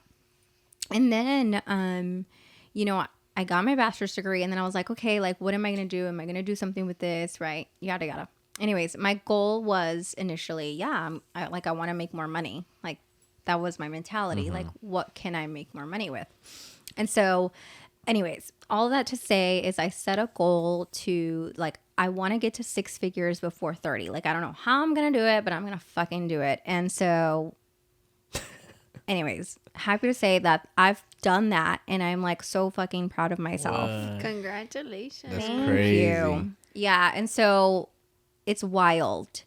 And so anyways, short-term goals is just again hitting my revenue. So I'm like, honestly, like your mindset changes. Like your mindset initially is here, and then I always elevate my mindset. Like once I've reached this, what's the next?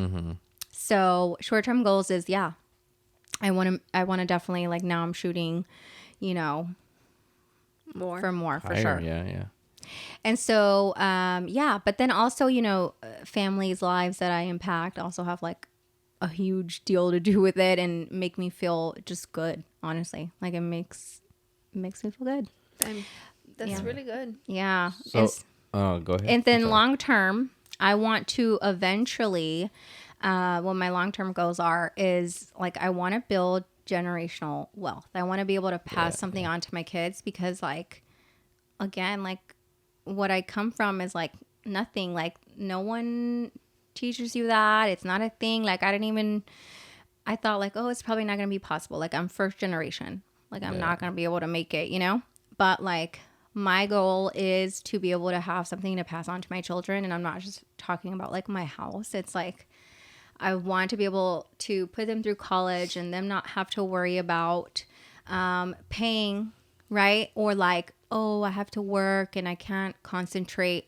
I mean, by all means, I'm going to promote like hard work and them working. Yeah, That's what I was about to say. But it's too. not like a, you know, like I want them to know that they have someone to fall back on just because like I didn't have that. And so anyways, like those are my long-term goals for sure. Like I think about them and I think about, so the way that I'm going to do that in my mind is I'm going to continue doing real estate for sure. And I want to eventually buy real estate and become an investor, probably still continue doing real estate, but maybe dive into more on the investment side. And so have my own investments, build, you know, portfolio of homes, and then be a badass.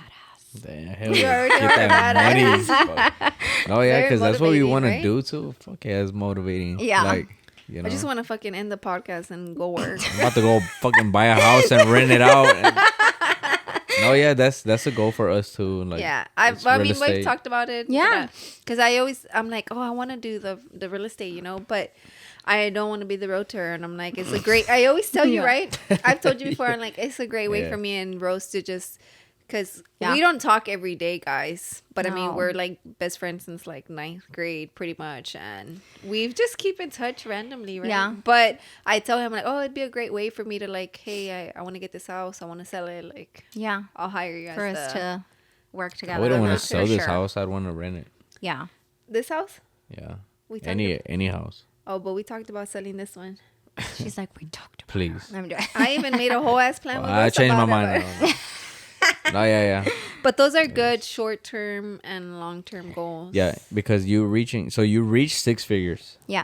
But I want people to know, like, it wasn't an overnight Absolutely thing. not. It was hard work. You had kids. You had to like take kids to showings. Yep. It was a lot of stuff, you know. And you Yeah. did it with It's the not real estate? easy. Yeah. So she's been in real estate for 4 years, so she's been growing. Yeah, so Been growing. And so I just met that goal about a year and a half ago. Oh, shit. yeah. Damn, No, that's real good, real good. really good. No And wonder. I'm on track to do that again. Nice. $1 million? Well, she got her little Jeep hybrid over there. I know. She pulled up in a, I don't know, You came here some Jeep, in your Jeep? futuristic car. I can't even. I don't know. Dom was like, is that a transformer?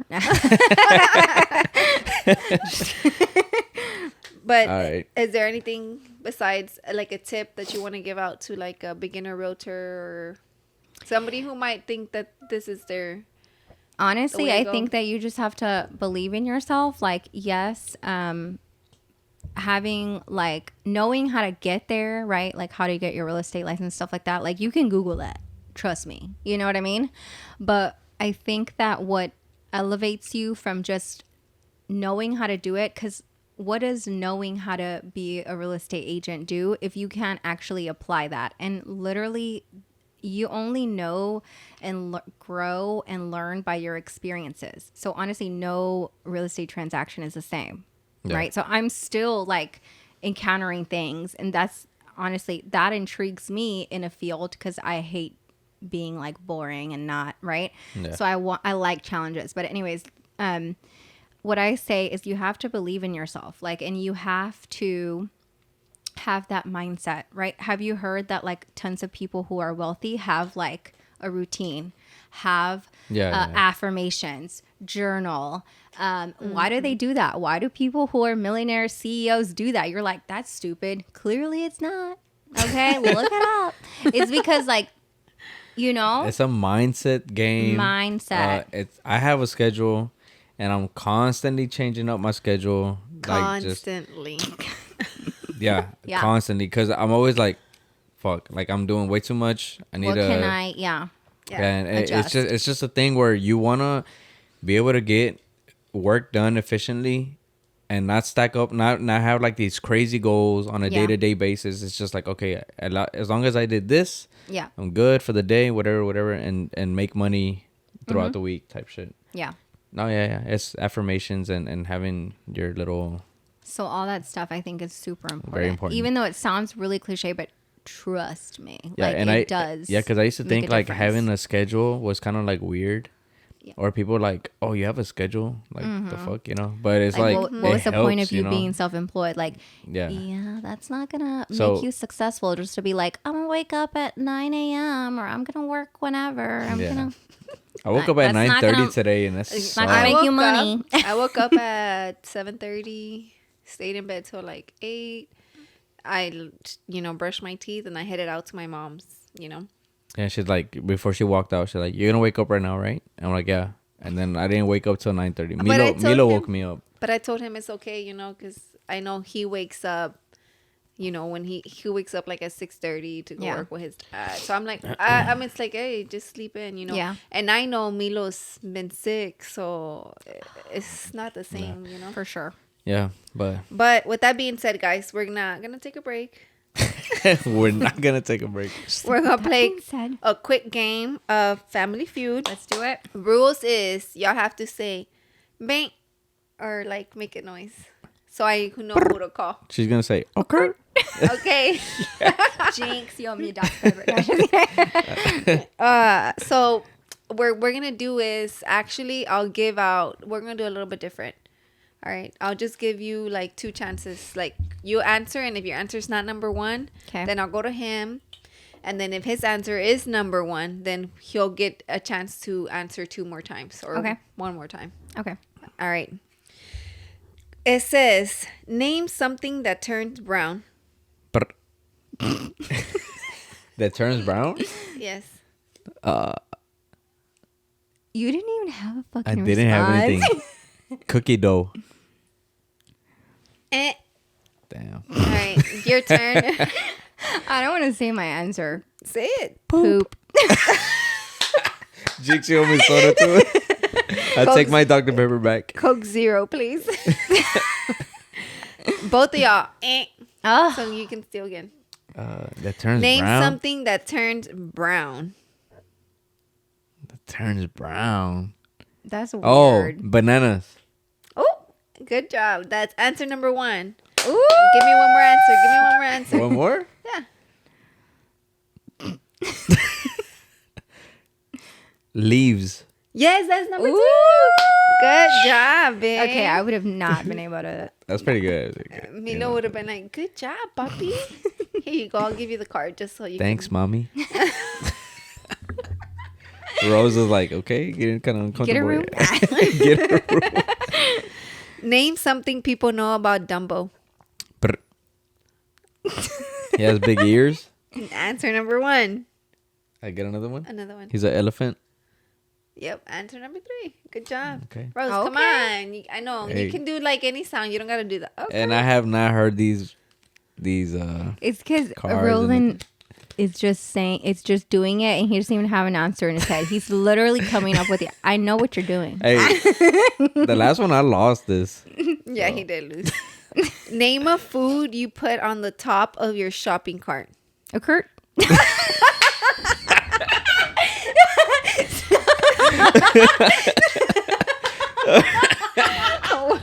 She's laughing so hard so she don't have to answer. No. She's thinking about it. Okay. Okay, wait. Eggs. Eggs is number 2. All right, babe. You have the chance to steal. Bread. Yeah. So I get it? Yeah, you don't Darn get it. it. Yeah. I'm careful with the bread. With strawberries on there because that's what I do with my. Fruits and veggies was number 3. But I know the bread. My mom never wanted the bread squished. What I do is I do eggs and then bread. Okay, so my Me first too. thought was eggs. You know, because then if you get the bread first, you know. Anyways, all right. Dogs like to sniff people. What do people like to sniff? A Kurt. You guys are so annoying. What's your answer? Perfume. That's number 3. Oh, You got a chance to steal. Food. That's number 2, but you Ah, got a chance to steal. fuck. flowers. Roses, yes, number 1. Damn. I thought it'd be food. I first. know. I know food would be. I would think Coffee. So too. Oh yeah. Name something you might catch that's not a cold. Oh. A Kurt. What was that? I was gonna be Okay, like, you got I it, was you gonna got say it. Go, cold. go, No, go. I didn't say it. Yeah, he Go. didn't say it. I was gonna say cold. That's why. But then you said like not, Not a cold. cold. So I'm like, fuck. Not a cold. What is someone that can you repeat Name the question? something you might catch that's not a cold. An STD. I guess social disease would be that, right? I guess. That's number 6, though. COVID. These aren't from this year. Oh, okay. A baseball. A ball. That's number 1. Good job, babe. Come on. Come Good on. job, Stop playing with My me. mind was in the gutter. Stop playing with me. Clearly. Name an occupation where you may spend a lot of time in the dark. A Kurt. A DJ. No. A miner. That's answer number 4. You got a chance to Like steal. a coal miner. What? Not a miner in the club. a coal miner? Or Yeah, like they're the in mi- caves. In the dark? Yeah. Yeah, they're in the dark. All right. I don't fucking know. Babe, are you cheating? I wasn't. I don't know. I can't think of anything. I don't know. It's not an answer. All right, cheater, go ahead. Batman. Okay. I'm not going to give you this one because I don't know if you were cheating. I wasn't. Was it Batman? No, it was photographer, security, film What? developer, Oh, security. police officer. Okay, security was the same thing, like kind of club related. No. Hey, but at least I She got said minor. DJ. I know, but you were cheating. I 'cause mean, you were that's together. the dark. Ooh, bartender. I guess no, because there's That's an lights in that's there. same Yeah, thing. that's Yeah. true. Okay. All right. Name something a girl does after she's had a fight with her boyfriend. Kurt. All right, baby, go ahead. Talk about it on social media. Talk to friends, right? What's That's that? number 2. All right. What does a girl do? What name something a girl does after she's had a fight with her boyfriend? I'm gonna say do something crazy like dye her hair. Something defiant. No. Okay. But you have number 2, so you have a chance to steal again.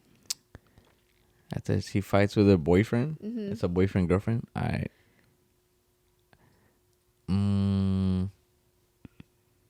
Break up. No. But I mean, you were the only one that answered. Eat ice cream. Cries, guys. Eats is number 4. Girls nowadays are pretty strong. That's for the weak. That's for That the is birds. weak. Oh, but I still get the card. Then Well, you answered number 2. cry away. Name something parents love watching their child do for the first time. A Kurt. Yeah. What? Walk. That's answer number 1. Damn, that's what I was gonna say that. Did I give you the other ones when you answered number 1? What do you mean? No, I don't think so. No? Okay, you can answer one more. Talk. That's number 3. Okay. But she still gets it though, because she got 2 answers. What was number I get 2? her. I get her. Smile and laugh. Aw, Yeah. I remember yeah. I used to love making Mito laugh. Aw. Potty.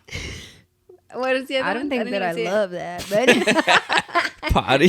that's what it says. Yo, nah, Milo used to stress me out with that shit. I was like, Stress you out? yeah, I'd be like, damn, bro, how you not gonna go? Go dude? to the Stress restroom. you out?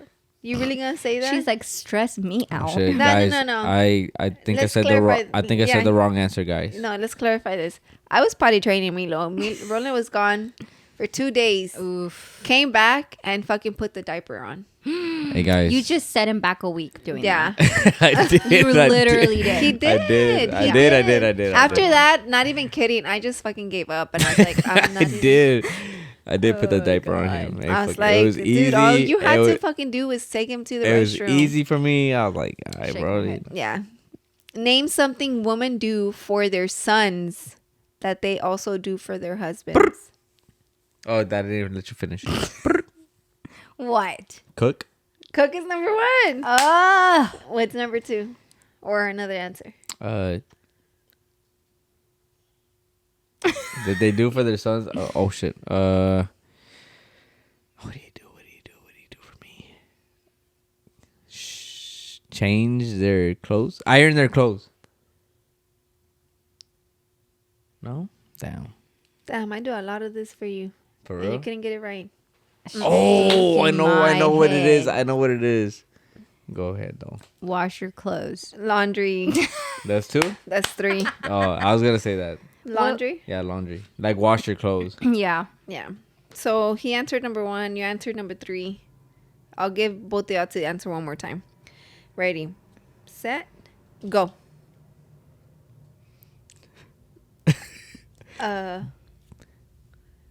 Damn. Name something women do for their sons that they also do for their husbands. Both of y'all are wrong for this because you're the mom doing it and you're the one that's getting catered for it. I don't fucking know.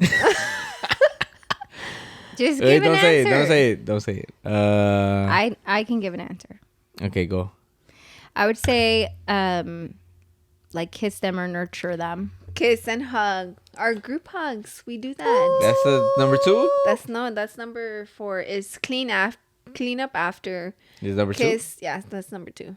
I clean up after you. Wow. You Kiss don't. and hug. Shop for y'all. Yeah. Dress Milo, not you. And the other one was cut hair, What was but the I other don't one? cut your hair or Oh, yeah. Milo's. I cut. For sure. Cuts my hair. So, No, she don't. she's like, I don't claim that. Name something you need for a perfect Christmas. A Kurt Yes. Christmas tree. Right? That's What? the one. Okay. Oh wait. Sorry, that's number 2. Okay. Christmas lights. That one's wrong. That's not What? even on here. It What? says tree is number 2. Go Family time. Rose. That's number 1. Wow. Money, gifts, love, and I don't know what the other ones were. Those people were lying. No, I just All right. Name something men and bears have in common. a Kurt. What? They both poop. No, right? Okay, He's like, no, I got can eat it. Because I don't poop at all. Excuse me. No, he be taking like freaking. An hour They're in hairy. the restroom. Hairy. Harry is number 1. Ooh, okay. Give me one more. What? This literally describes you. They hibernate. They sleep. Like to sleep is number 2. Yeah. Snoring, that's also you. Wow. Kill/aggressive. It's Yeah. crazy because she used to say I snore a lot. And Yeah. she's like, man, you snore a lot. And I'm like, I've never snored in my life. And then she recorded She me one recorded day. you. Yeah. Yeah. Milo would be what the like fuck, man? making fun of him sometimes too. Yeah. Here you go. How many do you have? That's funny. How many do Oh, you well, have? what's the I goal just here? have 4. 4? 1, 2, 3, 4, 5, 6. Annoying. So it looks like you gotta take a shot, Rose. What do you want? Tequila? Sure. I'll take it with you. Where is that? Not Oh, Patron, shit. though. Do not give me Patron. No, they're all in the run, babe, run. Run? They're on Fuck. the counter because we only got 4 minutes. Run. I'm not gonna run. Speed walk. Yeah, we have the ones that I showed you earlier. Yeah. We'll take a shot, but while we're waiting for Slow Rollin' to get back, tell us about your social media. Where can they find you? Yes. So, guys, you can go follow me at Rose the Texas Realtor. Again, that's Rose the Texas Realtor. And I'm going to be sharing, obviously, when the podcast comes out and all that good stuff. I always share Evelyn and Roland stuff. Yeah. Hey, so you're not going to take a shot? Sit Oh, down. I gotta take one too. Oh shit, we had glasses. Yes, we do. Oh shit, y'all wanna use these? That's fine with me. You just need one for yourself. Okay.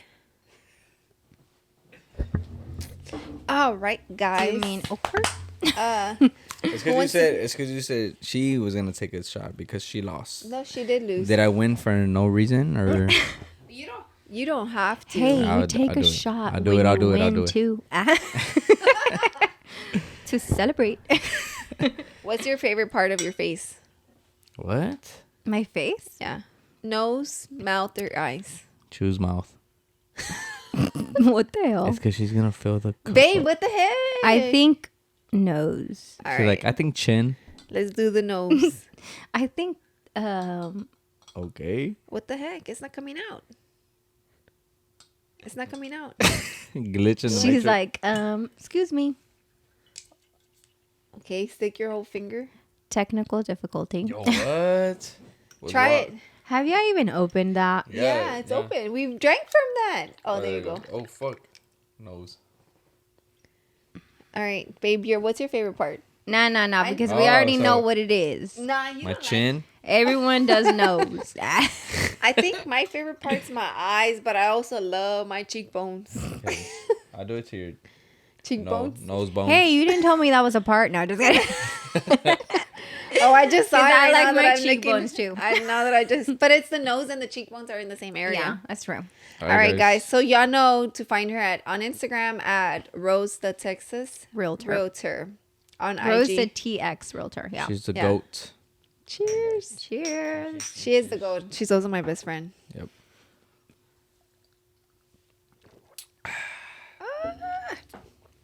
Oh man, I'm so hungry right now. Lord. We didn't even have no lemon, nothing. We Yeah. have nothing to chase it down with. But better. I never chase it with anything though. I'm a motherfucking man, bro. You're such a liar. I never chase it with anything. Yeah, okay. I never chase it with We anything. all failed that thing, that TikTok challenge that you're supposed to not make a face. I made a face. Excuse I always me. make That's a what I'm face. saying. Like We should have done the you're gonna try to be the uncomfortable. No, we should have done the one where it's clear and one of us gets Gets the the- shot and the other two gets the Water. Oh, the the water. water. And then we would have been like, all right, who got it? But I mean, thank y'all for watching. I hope y'all stay Yep. this long to get more information regarding real estate. And if y'all do have any more questions that we didn't answer for y'all or she didn't answer for y'all, feel free to reach out to her Yeah. on her IG. Yes, Her sir. info will be below on our In the description. yes. So yeah. So any home buyers, any new home buyers, whatever sellers, hit up Rose. Thank you guys for watching this and much more. This is episode 11. 11. So the start of something, the next 10, you know what I'm saying? So subscribe, leave a like, comment, Share. share. For sure. Follow us Yes. on IG, follow her on IG. Everything Let's is all in win. the description. Yeah, let's all win together. Perfect. Yes, sir. The support y'all. each other. Thank you.